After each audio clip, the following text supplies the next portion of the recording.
మృత్యుంజయ మంత్రాన్ని జపించాలి ఆరోగ్యం కోసం.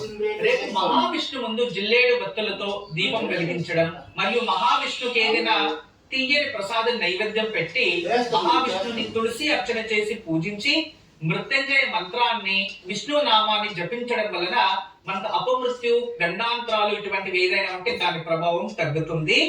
ఆరోగ్యం గురించి మరియు ఇంట్లో అపమృత్యుల గురించి రేపు మహావిష్ణు ముందు ఉదయాన్నే జిల్లేడు వత్తులతో దీపం వెలిగించండి. గురుజీ మరిన్ని విశేషాలు తెలియజేస్తున్న కార్యక్రమంలో క్షేమాలు ఏం తెలియజేయబోతున్నారు?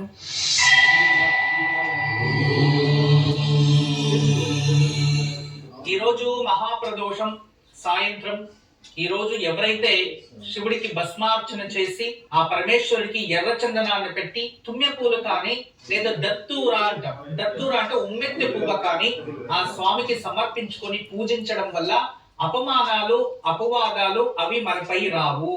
మానసికంగా ప్రశాంతత.